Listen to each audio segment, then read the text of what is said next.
Hello, and welcome back to the ministry. I got a couple words for y'all today, and I believe they kind of fit into one another. So we're going to see how far we get as we go. All right. So let's start with this. I was watching a TV show, my show from when I was a kid, and the two characters were having a conversation. And as they were talking, I was listening to the dynamic of the conversation. Okay. So the first thing I noticed is the girl was making a point of saying, wow, he has the tonus arms and so on and so forth. When you are thinking about a person as a potential relationship, your number one decipher should not be how good they body look. That, number one, is a red flag, because if you're paying more attention to their physical appearance externally, you already have a problem. Because I've told y'all this before, I've been beating it in your heads the last several times. The enemy ain't playing out here, okay? The first thing he's going to send you is your type. If you like strong arms, if you like this kind of guy, you like the guy that seems like he's this and that, he'll send you exactly a prototype that's the identical to what's good for you. And this person will ruin your life. Okay? Now, it's not to say that God's not going to send you somebody that looks good to your eyes. Matter of factly, let me tell you something about how God works. God gonna send you somebody that look good to you. He will. But what it is, most people are not attracted to what's good for them. So they have a tendency to be attracted to the external appearance of a person and not what's going on in their head, what's going on with them long term. So 9 times out of 10, they will reject what's supposed to be in their life because they will prefer to have a superficial relationship with someone because of the fact that it's easier to be a superficial. Oh, I'm going to dig into that in a minute. It's something I got to talk about in the coming video that some of y'all not going to like. So, with that being said,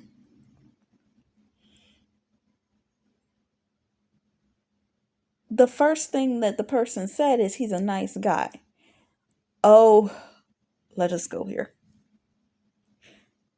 People have a tendency that when they see the nice guy, I don't know what's wrong with women, but for some reason, what that reason is, it has to be some type of psychological ingrained curse to their bloodline that when they see a guy that's kind, sweet, nice, wants to do everything for them, is a positive influence on them.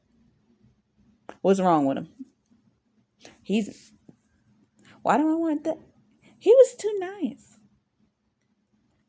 I was literally listening to and cracking up watching an old video from Tiffany Montgomery, and she was making the point of saying, what do you want then? What do you need in your life? If you don't want the guy that's nice, treating you nice, doing all the nice things for you, giving you, opening the door for you, doing all of this, what you want? What do you want? What do you want? You need to check your toxicity level if you think that the nice guy is a bad idea, but the dude that is doing all kinds of wrong to you is an option. Oh, he's doing that. He's making you. I'll get further in that as I read this conversation, okay? So there's the but. So he's strong, he's solid, and there's no pain there. Let's deal with that. Strong. A lot of us as women have dealt with the toxicity of that feminine strength, that I can do bad all by myself, and let's just be honest, you 9 times out of 10 are. I remember listening to my coach say something years ago on a video, and she said that you are a woman, you got kids, you got this, you can't barely take care of this, you can't barely take care of that, but you so strong that you gonna take care of it irregardless to what it's doing to you. You got the kids, you trying to take care of all of the things in relation to kids, wear all the hats in the world, and you don't need somebody in your life because you that strong, feminine, hustler mentality.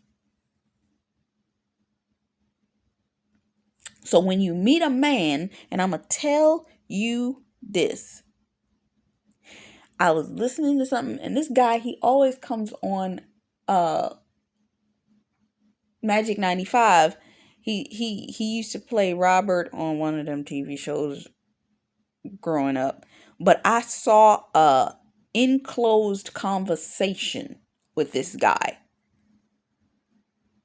And this guy was making the point of saying, men are reared to be strong providers, and what has happened is women have become so having to be both sides that they don't know how to let a strong man that is willing to be their anchor in their life. I recently did a podcast. It should come up within the next 3 weeks. Keep your eyes open for Steam to Live the Dream, where I talk about the 5 closest people to you. But when I was talking about that, I talked about people's personality types. You can sit there and you can have this super strong feminine empowered, strong, independent, female that's that hustler, all this kind of stuff. You know something I found? Real men don't want that woman. I'm talking about real man does not want the woman that is super strong, totally dominant, totally what have you. Because they're looking for somebody, not because they're trying to get a woman to submit to them. Absolutely not. It's the fact that they want to be a provider in this woman's life. They want to be someone that they can depend on. And what it is when they date somebody that has this strong, feminine, dependent, super dominant male characteristic, where they're pretty much super masculine type. Does a man want to date a man?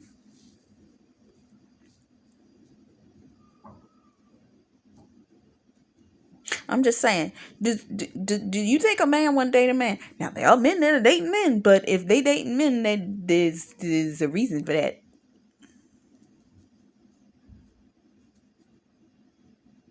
So why would a man want to date a woman that acts like a man?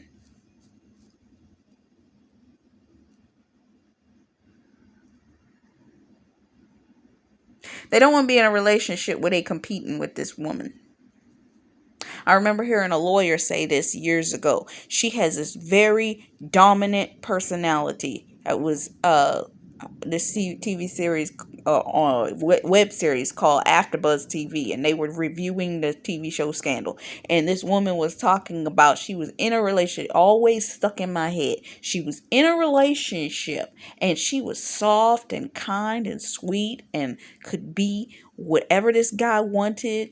And she was so super feminine in his presence. But one day he asked her for assistance with her in her legal manner.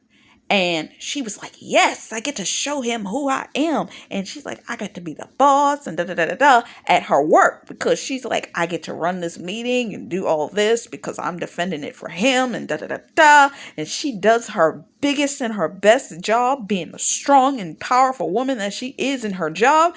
And you know that guy dumped her? He dumped her. Because a man does not want to date somebody that is identical to them.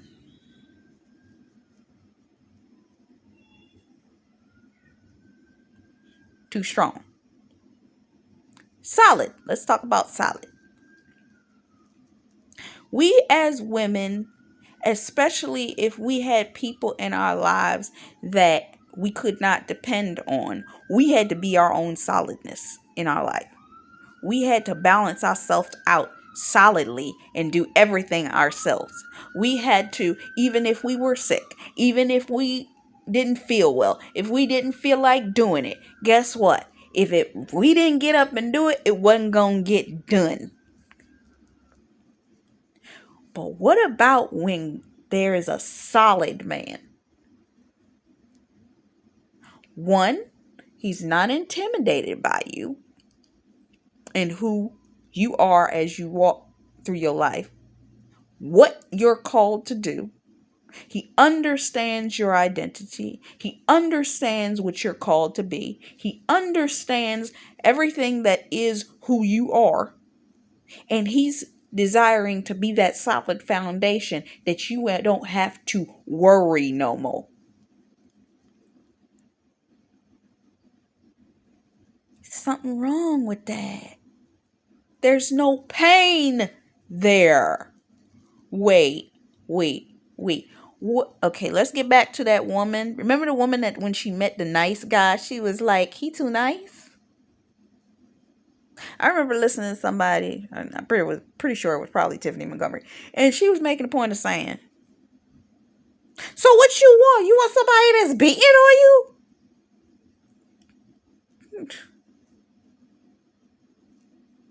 Treating you like dirt? Causing you pain all the time? Because that's the relationships you've been in that you were used to. Let me explain to you. If you are in that kind of type of relationship, you need to reevaluate your family tree. What? Reevaluate my family tree? What's my family tree have to do with it? Because more than likely, your mama's mama and your mama's mama's mama and your mama's mama's mama was dating the same type of people. And because of that, it passed on to you that you thought that that was cute.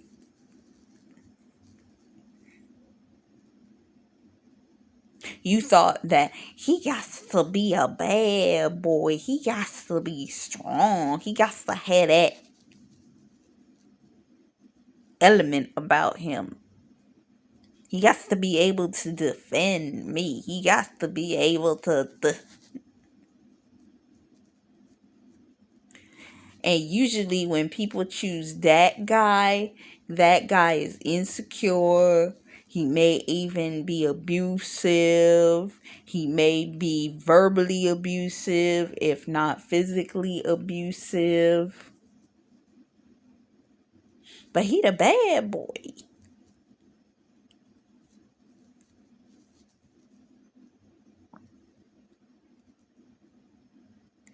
He a bad boy.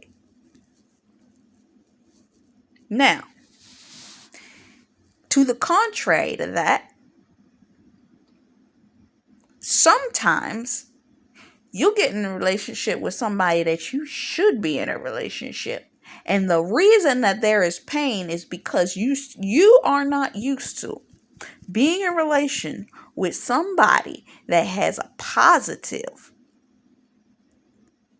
or what have you internal clock, and they're doing all of these types of things. So because they aren't combative to you or aren't acting as that bad boy and they're all of this, they're trying to be a blessing to you, you actually will cause more pain in that relationship, because now your internal clock is saying, I don't feel safe in this because this person is this, that, and the other, because I'm used to toxicity in my relationship, strong, disrespectful, all this kind of stuff, whether it was subtle disrespect or overtly disrespectful, all this kind of stuff. It's like you are provoking. You become the one that's causing the pain in the relationship when the other person ain't doing nothing.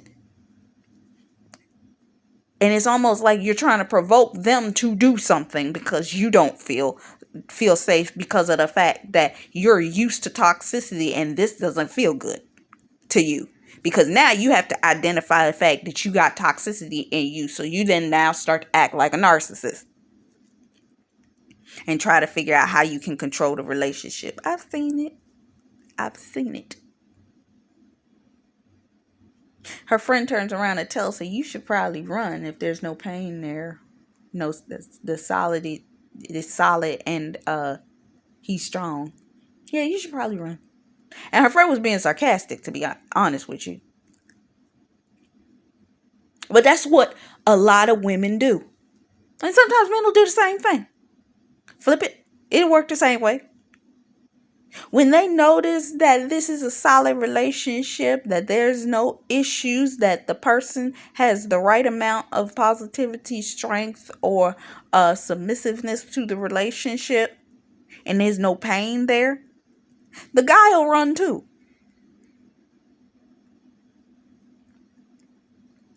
And then what usually happens, 9 times out of 10, what the enemy does is either just before you run into the perfect guy or just after you ran into this guy, the enemy will send the X, the counterfeit, that one person that had you all twisted up. You don't have to talk to them. Sometimes you don't even you can't have a 5-minute conversation with them. And it ends up twisting you up, because then all your doubts, fears, frustration, false evidence appearing real, all this stuff starts to come up.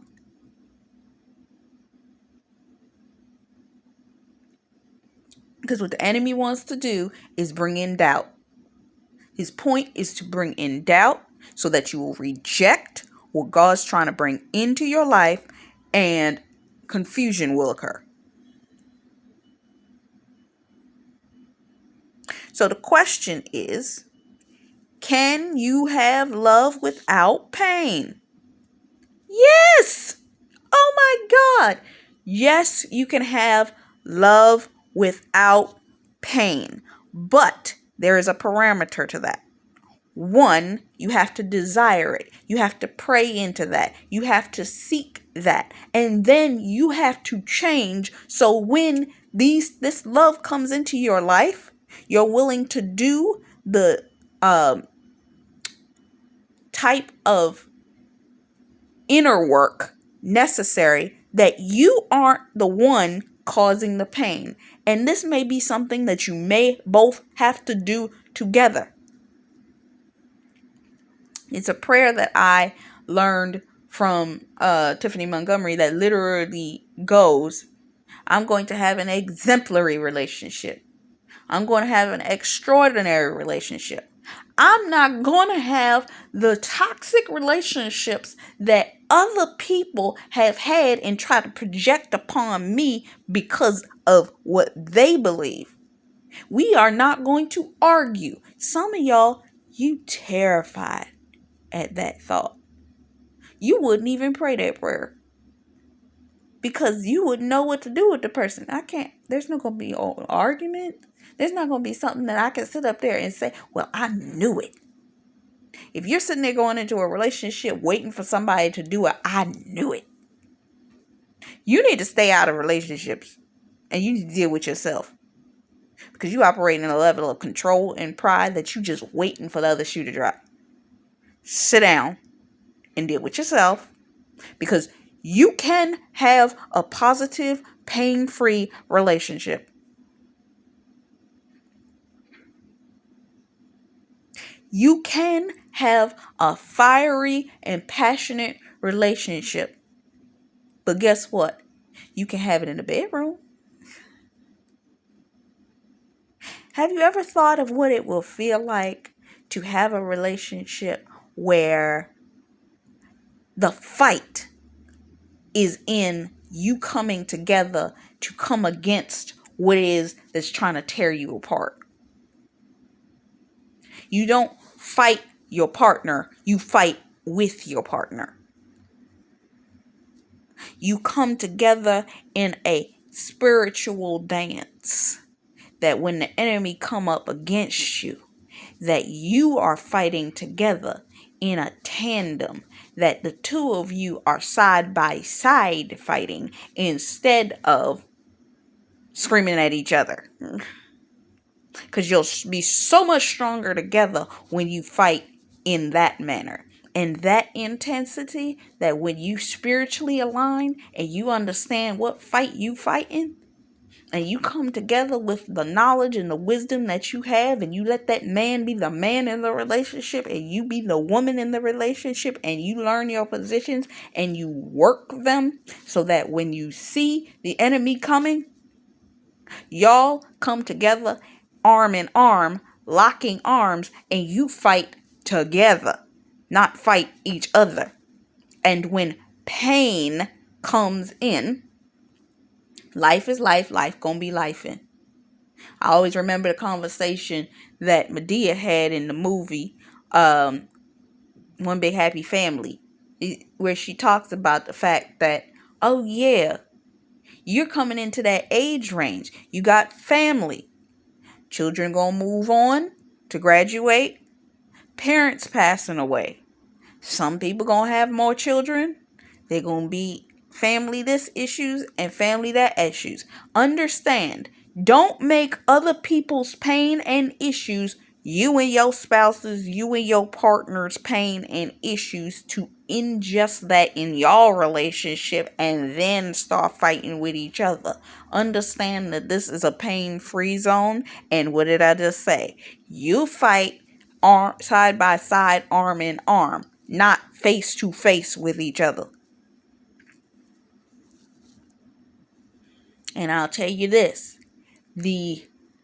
when you take two people that have an attraction to one another and you put them in a ring to fight, and I'm talking about sparring, learning how to fight, learning how to coordinate their moves with one another, that actually breeds a fire and a spiritual flame amongst the two of you for passionate love making.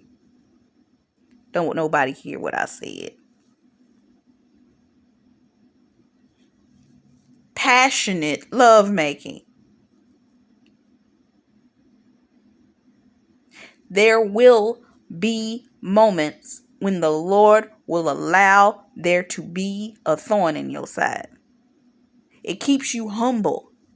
It keeps you in alignment. But that pain is not a pain that's meant to be amongst the two of you. There's certain things that keep you humble, that keep you in remembrance to, hey, I can't do what I used to do. I got to keep myself in alignment. A farmer will take a prick and poke a sheep, a lamb, or what have you. What a prick is something kind of like a pin that will prick. And if the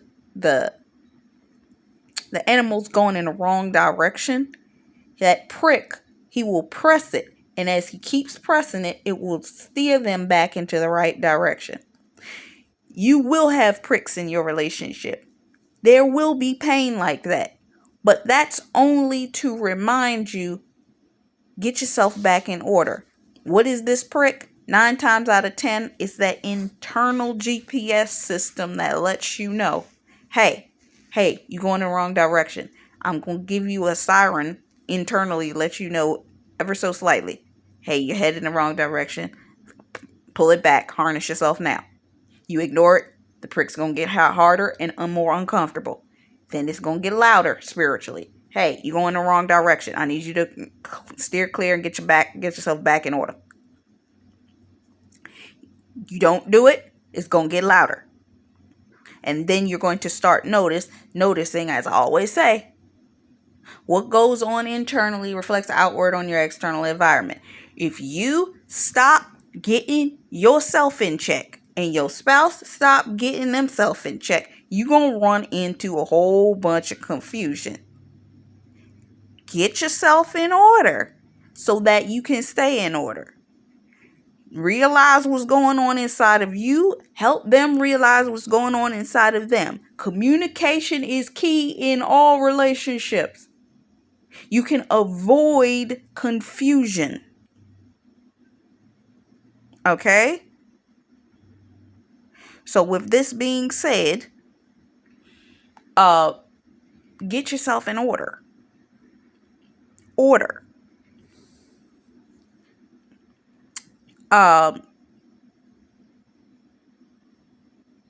Next, stay in order. Do the activities that's going to keep you and your relationship at peace. Communication is key, because your communication will affect the other two areas, which is your financial and your sexual life. Let's just talk about it. That fire, that sexuality, all that kind of stuff that's going to impact that in your financial stuff. But you got to get in order with oneself. You can have a good relationship, but you can't run from the challenge. Okay? So I'm going to come back for the next one because this one is a major topic. Okay? I'll be right back. So much love, faith, peace, and blessings to you. Bye-bye.